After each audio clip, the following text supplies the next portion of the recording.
Howdy, and welcome to this mapping masterclass for adventure bike riders. My name's Brent Pearson. I'm not an academic in this area. I'm just what I'd call a mapping tragic. I love mapping, I love planning, and I love GPS units and working out how to make them all work well together. So in this series of 4 videos, I'm going to take you through the way I approach it. It's sort of a system that I've developed over time. I'm just going to share everything with you. I'm sure there'll be people out there that have found better, faster ways of doing it. So if you have, please leave me a comment, because there's still a lot of things I know I could do to make the workflow even better. First of all, why did I put this video together? Really 2 reasons. One, I recently saw a video out there that was supposedly, how to use GPS for adventure bike riding. And as I was watching it, I realized that it was so almost opposite to the way I approach it. And it's not to say that that way is wrong, but there are different ways of going about adventure bike riding, from those that kind of like being footloose, fancy-free and kind of winging it, to those that actually like really planning out the route, doing a lot of research and kind of nailing that route before you go. And the other video that I saw was more in the footloose, fancy-free category. I'm going to show you the opposite end of the scale, which is more, if you're like me and you kind of somewhat OCD, you love planning, you love really getting that route worked out before you go. That's what I'm going to show you today. Second thing is, I haven't found just one resource that pulls it all together. There's sort of little snippets here and there. I wanted to try and just put together a kind of like just the whole navigation in one place as a sort of a way of just educating people that are new to adventure riding. Even if you're pretty comfortable, using your navigation and GPX files and GPS units, hopefully you'll still find a couple of little nuggets in this video that make it worth your while. And if you're like me, if you get 1 or 2 sort of ahas out of it, then I think it's worth it. So that's what this video is all about. As I mentioned earlier, there is definitely a scale of adventure bike riders, from those that just like, heading to an area and exploring, to those that are more OCD planners. And I would say on that scale, I'm off the scale on the OCD side. I don't just like planning, I love it. And for me, it means that, I consider myself pretty lucky. I think that I get 3 times more fun than most of the adventure bike riders out there. And let me explain what I mean by that. I think for most people, they go out there and they love the ride, and that's great. But I love the planning. I really don't view it as a chore. To me, it actually makes that adventure last longer. I get to do a ton of research and sort of plan it out, which I really enjoy. And then for me, because I do video production, I actually have the edit that goes afterwards as well. So I consider myself quite fortunate that I get 3 times the bang for my adventure bike riding buck, if you want. So in this video, I'm going to sort of take you through all of the pieces of my sort of mapping ecosystem. And they are, I use Gaia GPS for my mapping. Now, you may have your own software that you prefer, that's fine. It'll still produce the GPX files at the end, but I'm going to take you through in a fair bit of detail as to why I chose Gaia, and I'm going to show you how I use it, and it is a pretty cool application. At the other end of the scale is the GPS unit that I ride with on the bike, which is the Zumo XT. Now, you can just use the Gaia app on the phone if you want. I like the dedicated GPS units, and I'll go in and explain more about that later on. So I'm going to show you the 2 different ways of getting your files onto the GPS units. One is using Basecamp and plugging it into a cable, and the second is using Garmin Explorer and having it all synced via Wi-Fi. And I'll show you the pros and cons of each of those different methods, and I do actually use both of them. And then there's a couple of sort of peripherals that I use. One, I sometimes use Google Earth to visualize the ride, and I'll kind of take you through how I do that and why I do that.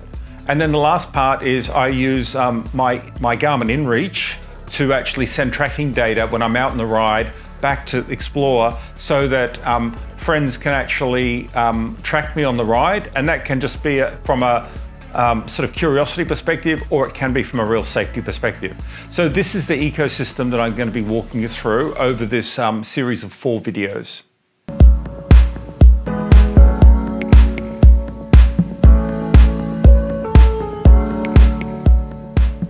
Okay, so let's jump into Gaia GPS. You can see I've accessed it through GaiaGPS.com.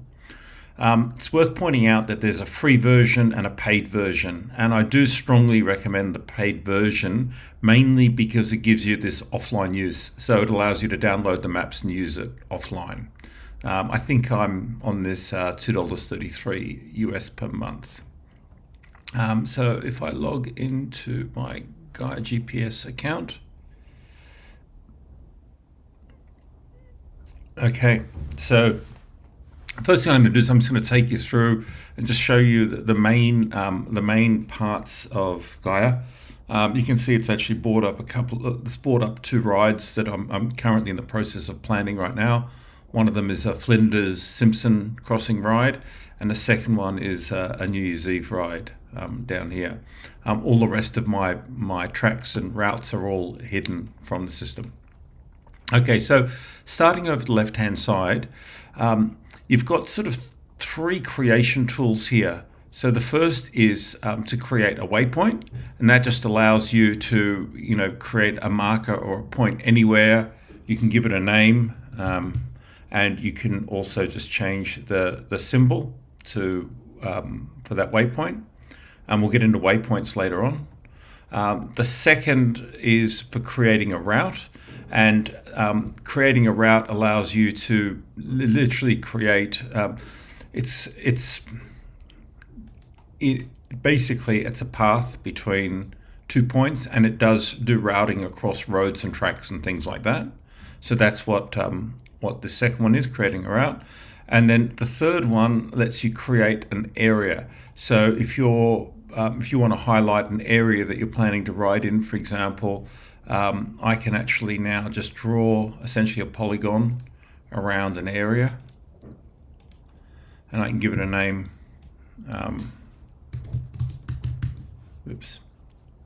Give it a name and save that, and I can also change the color of that. Okay, so these are the 3 main things that you create: waypoints, routes, and areas. Then a key area to sort of understand about Gaia GPS is the foldering system, and this is where you do a lot of your filing and organization of information. So if I have a look here, you can see I've got a bunch of different folders, but they're actually all largely turned off. So if I have a look at my map of Australia, and in fact I can turn off the Simpson, and I can turn off the ride. So now, and let's just delete that one. Okay, and let's delete that waypoint too.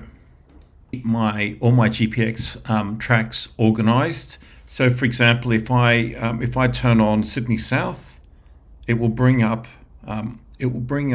the various tracks that I've created down south.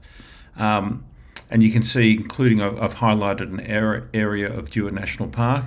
And if I turn that off, I can actually go in within that one folder, and I can see that I've actually got 4 separate rides here. So if I go have a look at the Dewar National Park ride, and click in here. Yeah, so there are all of the tracks associated with the Dewar National Park ride. And then if I have a look at this one called Gavin's Braidwood to Dooma, you can see it brings on extra rides. So with this, I can turn on and off the various rides that I want pretty easily. So folders are a very powerful way for you to organize your rides and your assets. The next one up is map layers. Super powerful in Gaia. So it comes with some standard layers, and there's a ton of additional layers that you can add into here. Now the one that I tend to like the most is this Gaia Overland one, and this is a pretty new layer which has been defined specifically for off-roaders. And you can see from the legend, it just shows you not just the fact that there's a track, it'll often tell you, is it a twin track, is it a dirt road, etc., etc. So this is the one that I probably run most of the time. But to understand the power of layers, for example, and in the US, there's a whole bunch of additional layers that you can use, which are pretty powerful. Like, for example, if I turn on this precipitation forecast layer, it'll actually show me, it'll overlay over the top of the map, essentially rain forecast. So I can actually, and when you're riding, that's pretty cool. If you're looking at your app on your phone, you can actually look at things like that. Another one that when I was riding in the US, this wildfires is a pretty good one. It's getting real-time data. Let's just see if there's any wildfires coming up. Yeah. Okay, so it's actually getting real-time data showing where there are active wildfires. So when you're planning a trip, you can actually, if you're riding through areas with known fires, you can actually see where the fires are and overlay that over your tracks and maps and things like that. They do things like snow levels and all sorts of amazing things.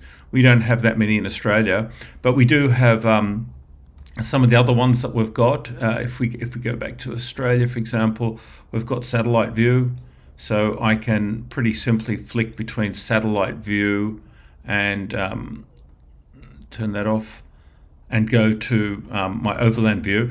You can also do a mixture of the two as well. So I've got this opacity slider, so I can actually control how much of each of the ones that I see and even the order of them. So I can do it something like this. So now if I go in, I can actually see a mix of satellite imagery together with structured information like topo maps and things like that. So these maps are super powerful. They can be used even just for presenting your rides or routes. So for example, if I go in and let's turn on this, let's have a look at this Flinders ride that I'm planning for next year. Okay, and then let's turn off the satellite. If I have a look at it through a normal... Okay, so here's the ride presented on a normal layer. But sometimes when I'm actually sharing that, I might want to have a more stylistic layer, so I can add in this watercolor layer. And again, it's a pretty cool way of just sort of presenting the rides that you're doing in quite a graphical way. Now, if I wanted to turn off the waypoints, for example, and have a look at just the actual routes, I could come in here. Because of the way I've organized it, I could just hide my waypoints, and then now I can actually see each leg of the ride that I'm doing day by day. So layers are super powerful. And I think they're one of the real strengths of Gaia, just the diversity of layers. If you want to add layers in, you can come into this add map layers, and you can go into the category that you're interested in, like overlanding, and you can actually start seeing all of the different sort of areas that you've got, or you can browse them based on geography. So if I go into Australia, we've got 9 different layers, and I can see which ones I haven't yet added in to my maps. So that's layers. And then the top one is map overlays. So this actually allows you to see, to have a look at the maps and decide what you want to show. So for example, if I come back in and turn on the waypoints again in the Simpson, so make that visible. So now I've brought in my waypoints. If I zoom in, let's just zoom into the Flinders Ranges, for example. So I can turn on and off the waypoint labels. I can hide waypoints from here. There's another way of doing it. I can also hide my routes just to have a look at the actual roads. And then this one, public tracks, is quite a useful one. If you're exploring an area, let's go into, say, the Blue Mountains, for example. So if we go into here where there can be a lot of different tracks around, I can turn on public tracks, and it shows me, it highlights in this green it's kind of like routes or tracks that people have been on, and that can be quite useful for planning. You can start to see, well, which are the major ones that people have actually been on before. So I usually leave that off, but when I'm exploring a new area and I'm trying to find tracks that I want to go on, I'll often just turn on public tracks. So that's a little bit about the main areas of Gaia. So now, probably the easiest thing is to actually show you. Let's plan a route from start to finish, and we'll have a look at how that works. So when I'm planning like a new trip, often I will go in and I'll look for GPX files from others as a starting point. So here's one of the groups that I'm part of that has a pretty good library, is Sydney Adventure Riders.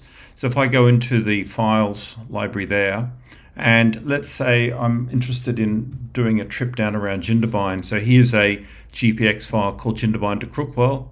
So I can now download that. Okay, so here it is. And often this will be the sort of starting point for my ride. So let's just move this one out to the side. So here is my Gaia GPX. If I just drag that file in, and you can see it's now brought up that particular route. So I can have a look at that. So that looks kind of interesting. So I'm going to save that, and so that's now saved that in my in here. So Jindabyne to Crookwell folder. So what I'm going to do is to do this route, I'm going to create a new folder. So I'll create a new folder and I'll call it Brent's Snowy River Ride. Okay, so now everything that I create is going to be inside this folder. So I'm going to go back, and first I'm going to just put that particular file that I downloaded, Jindabyne to Crookwell. I'm going to move that into my folder. So by highlighting that, I now say File, and I'll put it in my Snowy River Ride. So right from the beginning, I'm actually starting to organize my trips. So here is the one I've just brought in. So I can have a look at it now. In this particular, let's see. Okay, so that looks pretty good. So often what I'll do is I might trace existing GPX files and introduce them to where I'm going. So let's say that in day one, I wanted to do a ride from Sydney to Brindabella National Park. So what I'm going to do is I'm going to create a new route. So I'm going to come over, I can come into my Snowy River Ride, right, where I've got my one. Now I can create this will automatically create it in the correct spot. If I'm inside the folder and I say, create a new item, I'm going to create a route. And what I can do is I'm just going to roughly say, look, I'm going to go from Sydney, and then let's go to say roughly Brindabella National Park. So by just clicking the start and the end, it will actually create that route for you, and it will actually sort of route you on. So if I just go onto the road, it will actually start to create the route for you on roads. If I go on this side and put that onto a road as well. Now, once you've got that track, you can actually start to then sort of train it as to where you'd like that trip to go. So I want to go out via the Blue Mountains. So I'm going to just drag onto, say, Springwood, pop it onto that, and then I'd like to go. Let's go out through Blackheath. Okay, so you can see it's now started already routing me. So but I want to go up through Blackheath. And now so at this point, this is where I can actually pick up the file, the track that was already in there. So now you'll be able to see what I want to do is actually trace the track that I loaded in earlier. Now, the other one was green and this is green, so I'm just going to change the color. I'm going to change this color to a magenta, and I'm going to give it a name now. So I'm going to call this Snowy Ride Day 1. Okay, and now you can actually, if you zoom in, you can actually see where the other GPX file went through. So now if I want to follow that, I can actually drag onto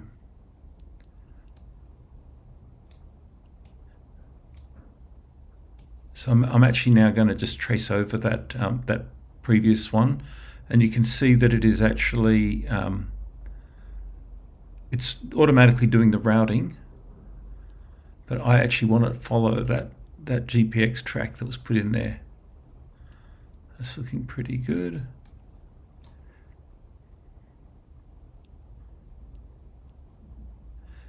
Okay, and I can see, so what I've done now, if I save that,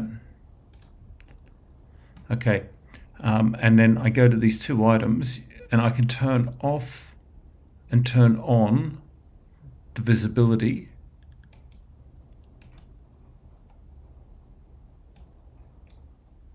And you can see, so I can turn off and turn on the visibility, and you can see that it's actually going straight over the top of this particular track. So if I continue down, let's say that I want to take that all the way to Jindabyne, I can go select my ride, I can edit it, and then if I grab the end point, I can bring that all the way down to Jindabyne.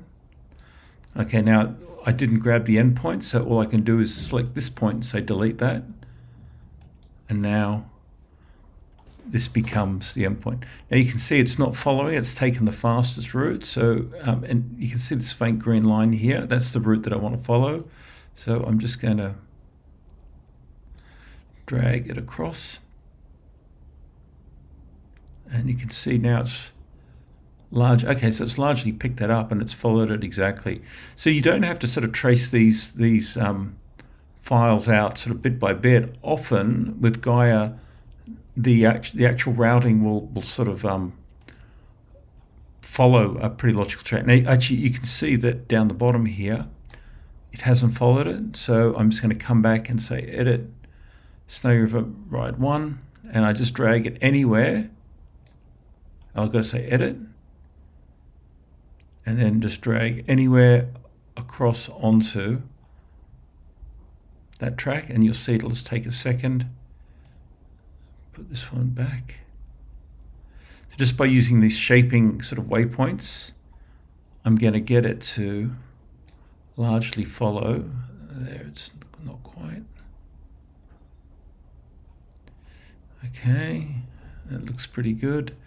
If I save, okay, and then now I can just turn this one on and off. So if I go visibility off, oops, go back into my folder, two items, invisible. So you can see there's a couple of differences here.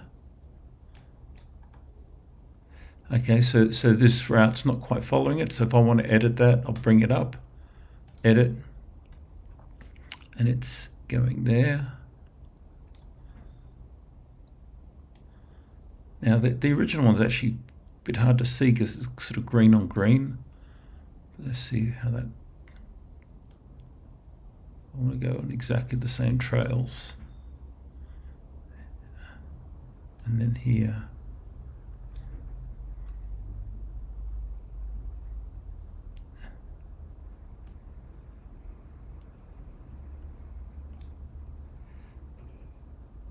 Okay, let's just have.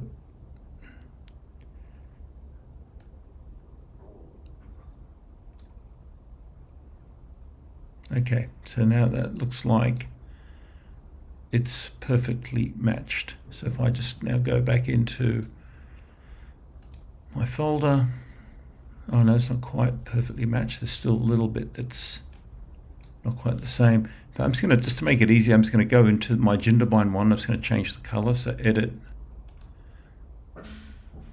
And let's make that from green, let's make that a cyan. And then if I go into the ride that I'm building, Snowy River Ride 1, and edit that, now it should be easier to see. So there's the one bit it's a bit easier to see. So I can now say, just grab that.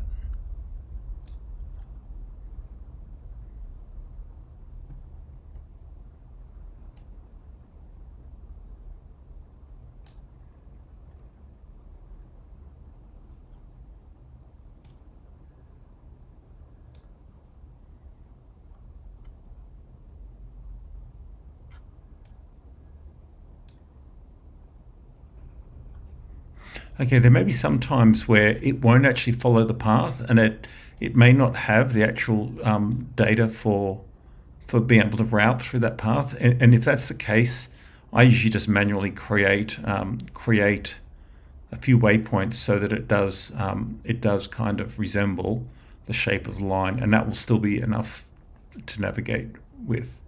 So now we're on broken cart. If I pick that up. And you'll see once it gets the routing data, it'll snap in and then allow you to just pick the road up.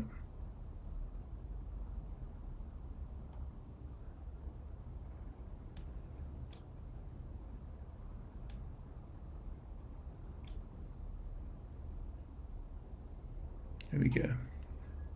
So now if I save that, okay. So there's my first 2 days of riding down the Jindabyne. And again, if I want to just compare that back with the original one, I can just come in here and hide it. I can see that it's actually following pretty much exactly the route that I downloaded. And let's say I wanted to just plot a route back. I can actually, so I might want to ride back through some of the tracks that I've previously done through around Dewar National Park or Talaganda. So what I can do is come back into here, go back to, let's go to Sydney South. And if I turn on, say, the Dewar National Park, let's do Gavins, Braidwood, Tacoma, and come back up. Okay, and let's have a look at that. So now it's actually brought up it should bring up some of the old, yeah, there it is, some of the old tracks that I've ridden before. So if I want to now create a new ride back, I can actually go create new item, route, and then let's say that I want to ride from Jindabyne, and I'd like to follow some of these tracks up.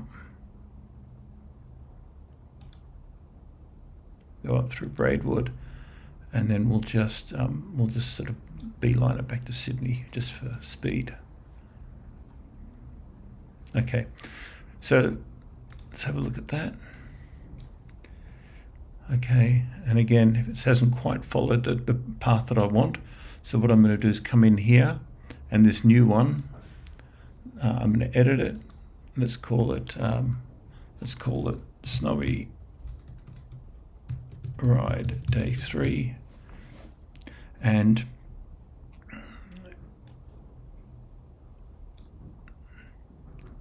so what I want to do is just manipulate that so it follows the track that I've been on before, which is up through Badger State Forest, and a fantastic ride.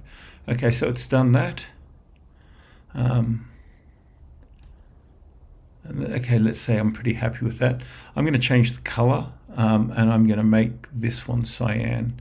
I'll kind of explain the color system I use later on as well.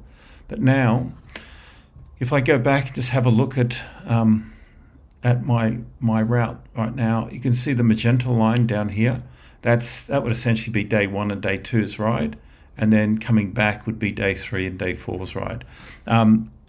When I look in here, you can actually see now this Jindabyne to Crookwell was the one that I downloaded initially from the Facebook group, so I don't need that. So I can actually get rid of that, or I can actually just delete that. So I can just say archive that, and it's gone now. Now, when I go back into the folder, I just see my outbound leg and my return leg here. So that's how I usually set routes. Now, waypoints, I'll use waypoints a couple of different ways. So let's say that I wanted to make it down to, say, Brindabella National Park. And let's say that I wanted to find some camping sites here. So there's a few different camping sites here. And I might drop waypoints in here just to sort of help me locate these. So I'm going to call that Lowell's Flat. And I'm going to change the icon to a campsite. And then there's another one at Corey. So I'm just going to do that. And then let's do Corey campsite. And I change that to a campground. And then I want to do this right up to Mount Corey because I've heard it's really good. So I might actually just drop another waypoint on there just to make sure that I don't miss that. So I'm going to go Mount Corey, and let's do that, say I'll just do like a camera, call that Mount Corey, save that. Okay, so now I've got a few waypoints, and because I know I want to go and do Mount Corey, what I'm going to do is I'm going to modify my route to make sure that it actually takes me up there. So I'm going to come back into my folder. So let's go. Now you can see these 3 waypoints were created at the highest level. So I'm just going to file them in my folder just to stay organized. So I'm going to select those, file them, and put them into Snowy River Ride. And now if I go into the Snowy River Ride and go into my items, I've got my 3 waypoints plus my outbound and my return leg. And what I want to do now is I want to modify this route. And often what I'll do is I'll be modifying this route quite a lot. So I sort of created a starting point, but now that I'm actually, getting more of an indication about where I want to go, I actually want to make sure that I go to Mount Corey. So I'm going to hit the edit button, and then I'm going to, that's editing the folder. I'm going to go into my items. I'm going to choose my outbound leg, and then I'm going to say edit. And now I'm going to just grab that and I'm going to drop it onto Mount Corey. Okay, so now by dropping it on there, it's actually come up with a route for me. And now this is where I need to look at it to see whether am I happy with the route. Okay, so that's taking me, so maybe I'll go up through 2 sticks that way. And sometimes it doesn't get the routing sort of quite right, so you actually have to sort of just manipulate it. I want to come up this major road here. Okay, that's better. So now I've kind of told it I want to go up 2 sticks, and I'm going to come down. I'm going to do this, this sort of climb up Mount Corey here. And then on the way out, it looks like it's taking me down the power line track. Again, I can either leave that, or if I decide, no, I don't want it to route me that way, I can just sort of adjust my route out. And I can have a look at that, and then it's joined back up to the main track. So that's an example of how once you've created sort of the initial starting point, you can actually finesse it based on where you want to ride. So I'll save that. Okay, so essentially that's the approach that I will do to create the ride. So now in this folder, I've got 2 legs going. I've got a leg going out over 2 days, and a leg coming back in over 2 days. Normally, I would actually break them up into separate day 1, day 2, day 3, day 4. The other thing I'll often do is I'll look at alternatives. So I might plot a major route, and then I might come down here and say, okay, you know what? As an alternate route, this could be quite a nice one up through here. So I will create a new item route, and then I'll just sort of plot an alternate up through. And then in this case, I'm going to join up, let's say here. Okay. And so that's created the alternative route. I would call that, I have a naming scheme, so I'll go the name of the ride, Snowy Day 3. And then I usually do X for alternate, and I'll say X1 near Breadbow. Now, I also have a color coding, way of color coding all my routes. So I make all my exploration routes yellow. Okay, and so let's say, for example, I had maybe just another interesting alternate route that I wanted to do. I might go, let's say here, let's create a new route, and let's just zoom in. So let's say that I wanted to just go from here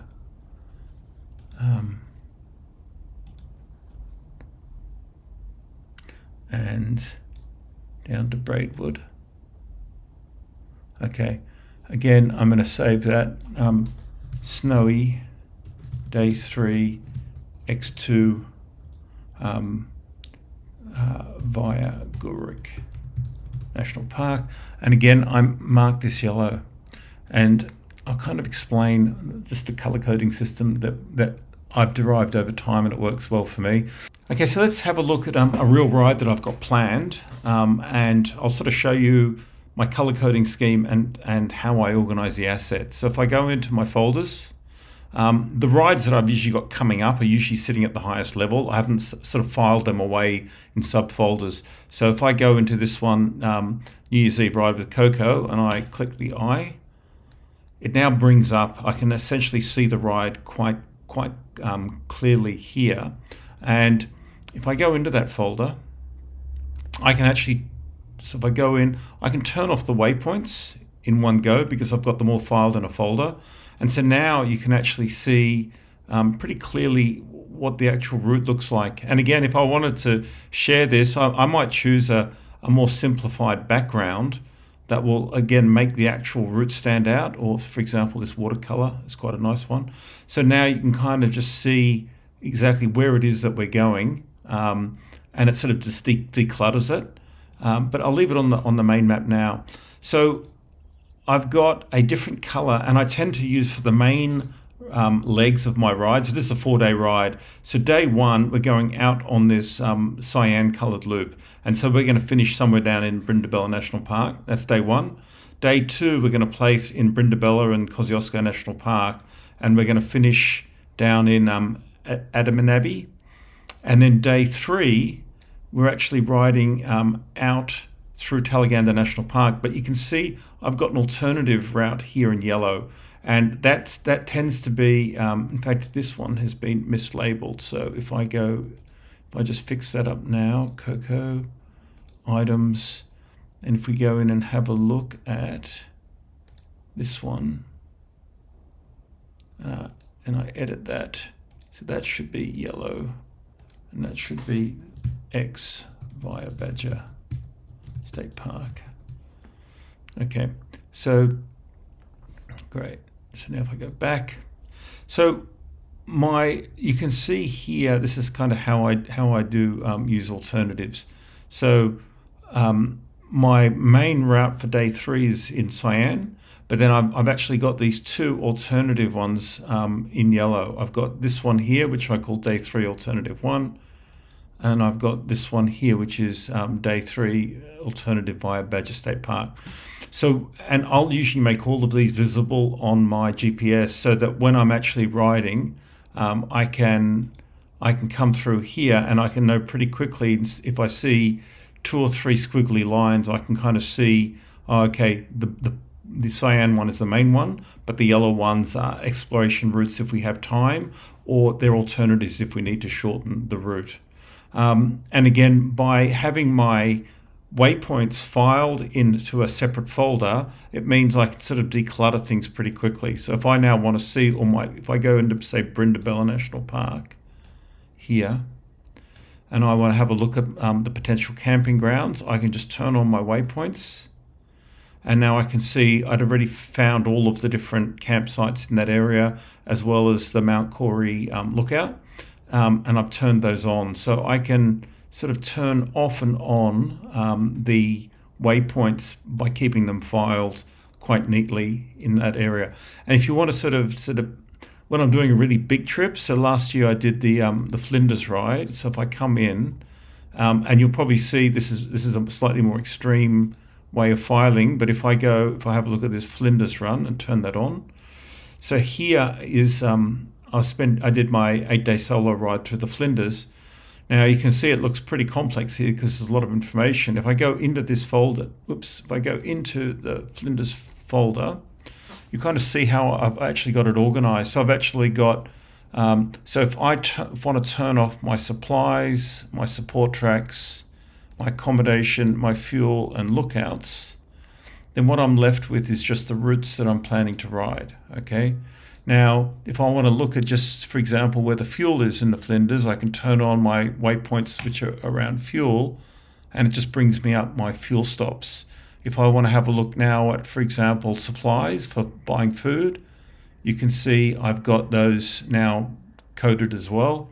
And accommodation, likewise, turn the routes on and turn off supplies. So there's the accommodation that I stayed at in the Flinders as well. So by organising waypoints and routes thoughtfully, it actually means that you can really make the map work for you in terms of just making it really legible, and you can have a lot of information here, but it's just hidden until you need it. But then you can just turn it on at the click of a mouse. Well, I hope you found that video useful. Even if you're a regular Gaia GPS user, hopefully there are a few tips and techniques that you can apply. In the next video, I'm going to change gears, and it's going to be all about the Zumo XT GPS. And look, whether you're using a Zumo or a Montana or a Nav 6, whatever, I'm going to go sort of pretty deep into how to set the GPS up sort of optimally. There's a lot of power and functionality in GPS units. I'll also make the case for why I choose to use the GPS rather than a smartphone. So that's in the next episode. And then following episodes, I'll talk about how we get the data from Gaia GPS into the GPS unit, and also how we do some of the things that are not at all intuitive, like display waypoints on the Zumo and things like that. See you in the next video.